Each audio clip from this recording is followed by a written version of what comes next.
on today's episode is about addiction. Specifically gaming addiction, right? Yeah, specifically because as far as I know, I don't think musicians can be addicted. You can Actually, there's a lot of be addictions in the music industry, but that's you could true. be addicted to anything really, but gaming addiction holds a particular place in my heart as an awful thing. Now, as your counselor, I'm here to tell you about drugs and alcohol and why they're bad, okay?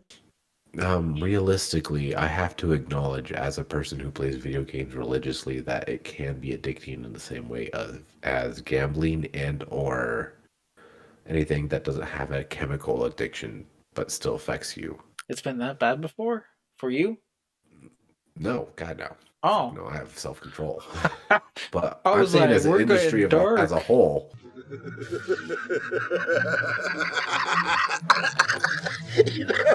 That actually is pretty funny. Yeah. as an industry as a whole, gaming has a number of predatory functions in various things. Stop playing with your fucking. I'm sorry. Jesus Christ, Daryl. We're trying to have a serious conversation here. I'm sorry. Okay, You're sitting there poking your eye on camera. it's like out of focus. Then, like, pirate the other eye. I don't care. You are without doubt the worst pirate I've ever heard of. But you have heard of me. So, the gaming industry has some predatory practices that target specifically people who have addiction tendencies. Mhm.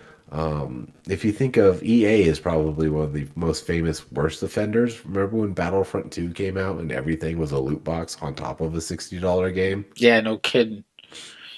There's a game Fucking recently money. came out. I know, right? Game recently came out. Genshin Impact has a lot of gambling tendencies with its characters and such. Really? And overall, there's a lot of people who forsake meaningful growth in their life for playing video games. I don't need it. I don't need it. I definitely don't need it. I don't need it. I don't need it. I don't need it. I don't need it. Now, That's true. I think personally, what video games have to offer as a creative art medium and a cathartic release outweigh the bad, but not acknowledging that the bad is there to begin with is just dumb. That'd be like saying everything in football is good. It doesn't cause over-aggression sometimes. Uh-huh. What did you say? We need a water break. You need a water break. Water is for cowards. Water makes you weak. Water is for washing blood off that uniform, and you don't get no blood on my uniform. Boy, you must be outside your mind. Yeah, it's true. And I think, like you said, I think there's like bad in everything, regardless of the situation, as long as you handle it healthy wise. And there obviously is a dark side to gaming too much. Go on. I don't game too much, dude. That I wasn't for wait until my you. kids go to bed before I play video games. It was for anybody that's watching this. How much is too much in your mind? When you start to ignore the day-to-days, don't get me wrong, your house doesn't have to be super freaking clean, but also, you want to, if you're spending more than a full-time job, I would say. So like you work 8 hours, you sleep 8 or more, and then you're gaming the rest of that time, the entire time. Obviously you use the restroom and you eat, but that's all you're doing. I think that's unhealthy on a longevity scale. I get doing it like for an entire weekend, like binging with your friends or whatever, or even alone, because Smitty used to do that. God, I miss Smitty. Smitty used to do that. Like for me, I know I'm probably getting a little out of hand. I've been playing COD too much, to where it's kind of I'm blatantly ignoring the kids in a bad sense, and that it won't be until like after the round that I just finished, which is like only 2 minutes, that I'm like, I should just quit and turn it off. Know your limits, Master Wayne. That man has no limits. Well, you do, sir. Well, can't afford to know him. And what's going to happen on the day that you find out? We all know how much you like to say, I told you so. On that day, Master Wayne, even I won't want to. Probably. Because it's bad. So, for me, I think if you play video games all day long, there's nothing wrong with that. To me, where gaming addiction becomes hard is where you don't have the self-control to not play video games anymore. Like, it becomes a need is when it becomes too much. I've known many a person who are paralyzed from the hip down to just play video games for 8 hours a day. You know? Really? Yeah. Well, fuck, it's what they do now. Like, they were in the army, they met a bomb, them and the bomb went on a relationship together, and after that relationship, it left them devastated. Uh-huh. And so they decided that they're just going to play video games constantly. And, like, because, I mean, it's not like they don't do other things occasionally when they want to, but Yeah. they're not addicted to it. And there's people out there who just enjoy playing video games for long periods of time. Yeah, I mean, literally, there's I think people that it's have a when- job out of it. Yeah. I think it's when you ignore everything else in order, like you ignore your kids, you ignore your wife, you ignore your responsibilities, is when it becomes too much. That's Yeah. when any addiction has become too much. I think he thinks I'm addicted. I think I'm just having fun with friends. Andrew plays EVE Online and League of Legends for several hours in a row, sometimes a few times a day. It's more a social addiction. I'm out there, I'm talking to people, I'm chatting with my friends. Andrew says he never skips school, but understands why teens do.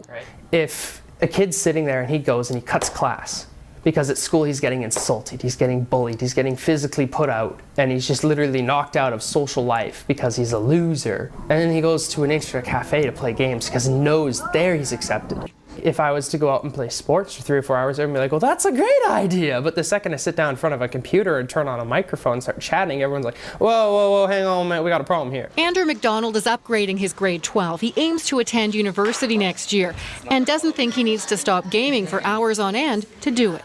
Teresa Lalonde, CBC News, Vancouver. So how do you balance this, Daryl? How do you, Daryl? How do you balance it, Daryl?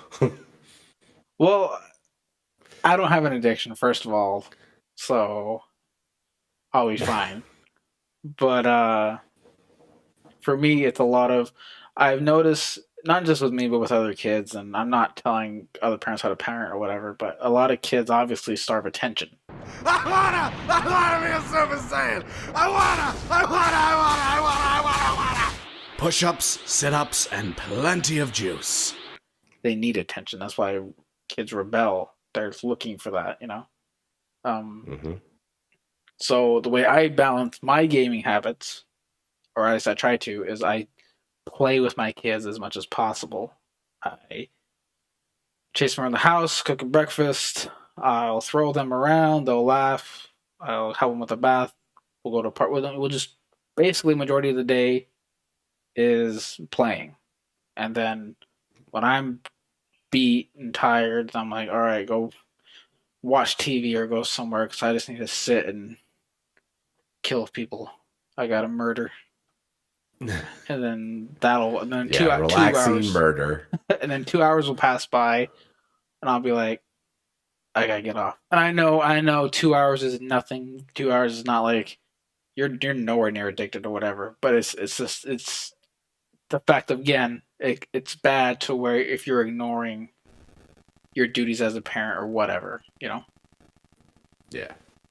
For me, it's I don't even play most video games most of the time until the kids go to bed these days. Yeah, which there is the occasional time when a game comes out and I will play it obsessively for a bit, but it's mostly just on the off hours.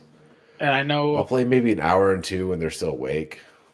I know I've posted a lot, at least in the past videos, about Doom being like the top game for me. Yeah. Doom came out with a part 1 of something back in October, or like 2 months ago. Yeah. And I want to play it so goddamn bad. Then play it right now, Daryl. I want to. It's only $20. Just get on your just spend the $20. Open it up and start shooting things. But I got sad. Daryl, just do it. I can't. SpongeBob! Mrs. Puff needs a new fur coat! You're spending all my money! Puffy needs a new pair of shoes! You're breaking me, boy! She needs fine jewelry! Not that fine! SpongeBob! SpongeBob! SpongeBob! SpongeBob! SpongeBob! SpongeBob! But you want to keep going? To succeed? Yeah, I think we have enough time. But only time will really tell. In the meantime, I am Commander Charmander. He is Polyrath King. Please comment, unsubscribe, then resubscribe, and have a nice day. See you guys. Bye.